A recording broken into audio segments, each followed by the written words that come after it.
सहारा enterprises, तुमच्या स्वप्नातली गाडी आता कमी किमतीत. इचलकरंजी शहरालगत असलेल्या कबनूर चंदूर रोडवर कोन्नूर पार्कमधल्या सहारा एंटरप्राइजेस इथं पश्चिम महाराष्ट्रातली विविध बँका आणि फायनान्स कंपन्यांनी जप्त केलेल्या जुन्या दुचाकी आणि चारचाकी गाड्यांची विक्री केली जाते.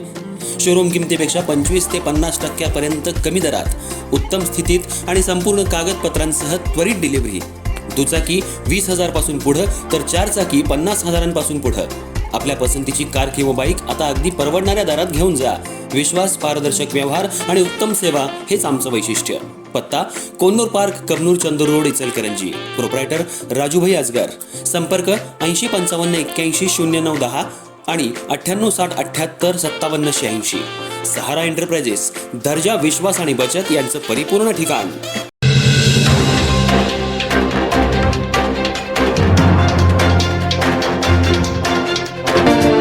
इचलकरंजी शहरामध्ये सध्या 5 ते 6 दिवस आड पाणी येऊ लागलंय. तसंच 12 कोटी रुपयांची रस्त्यांची कामं सुरू आहेत. डॉक्टर बाबासाहेब आंबेडकर पुतळा ते महासत्ता चौकापर्यंतचं काम सुरू आहे. याच्यावर विरोधकांनी टीका केली होती. विरोधक टीका करतच राहणार. शहराची विकास कामं होत असताना थोडा विरोध होणारच. ड्रेनेजच्या कामाची खुदाई होत असताना मक्तेदारानं काळजी घेण्याचं गरजेचं होतं. आता मी मक्तेदाराला आणि महापालिकेच्या अधिकाऱ्यांना सूचना केल्या आहेत. त्यामुळं कुठंही खड्डे राहणार नाहीत. शहरातील गोरगरिबांच्या घरकुल योजनेसाठी आज महापालिकेत बैठक घेण्यात आली. केंद्र आणि राज्य सरकारच्या माध्यमातून ही घरं बांधून दिली जाणार आहेत.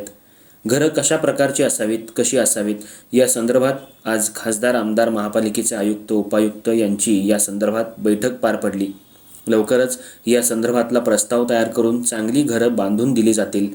विरोधक हे टीका करतच राहणार, तरी आम्ही आमची कामं करतच राहू, असा टोला आमदार राहुल आवाडे यांनी विरोधकांना लगावलाय. आज बैठक कशी झाली? आज इचलकरंजी महानगरपालिकेमध्ये अतिशय महत्त्वाची बैठक त्या ठिकाणी पार पडली. शेल्टर असोसिएशन आणि इचलकरंजी महानगरपालिकेमध्ये एक अतिशय महत्त्वाचा MOU साईन करण्यात आला. त्या MOUमध्ये इचलकरंजीमध्ये असलेल्या घोषित, अघोषित, नियमित, अनियमित असलेल्या 27 झोपडपट्ट्या ज्या आहेत त्याचा सर्वे आणि व्यवस्थित डिटेलिंग करायचा MOU महानगरपालिकेच्या सभागृहामध्ये झाला. आणि या येणाऱ्या काळामध्ये या 27 झोपडपट्टीमध्ये त्यांच्या हक्काची घरं मिळायला पाहिजेत, हा शासनाचा, राज्य सरकारचा, केंद्र सरकारचा त्या ठिकाणी प्रयत्न आहे. पंतप्रधान आवास योजनेमध्ये या घरांना साधारण 2.5 लाख रुपये त्यांना त्या निधी मिळणार आहे. प्लस जो महसूल खात्याचा जो निर्णय आहे की 5 ब्रास प्रत्येक आवास योजनेला 5 ब्रास वाळू शासनाकडं त्या ठिकाणी देण्यात येईल. या सगळ्या योजना आता या इचलकरंजीमध्ये फार मोठ्या वेगानं आपण त्या ठिकाणी लागू करत आता या हक्काच्या जो घरं द्यायचा प्रयत्न आम्ही महानगरपालिकेच्या वतीने करतो. नाही, गावात ड्रेनेजच्या योजना आपण मंजूर करून आणले. त्याचा आढावा मी माझं अधिवेशन संपल्या शुक्रवारी अधिवेशन संपलं, शनिवारी 11 वाजता माझ्या कार्यालयामध्ये जे मक्तेदार आहे त्यांच्याबरोबर माझा आढावा झाला. त्याला सक्त सूचना त्या ठिकाणी देण्यात आल्या की कुठल्याही परिस्थितीत खुदाई करता त्या खुदाई केलेल्या प्रत्येक भागामध्ये तुम्ही रस्ते व्यवस्थित करणं गरजेचं आहे.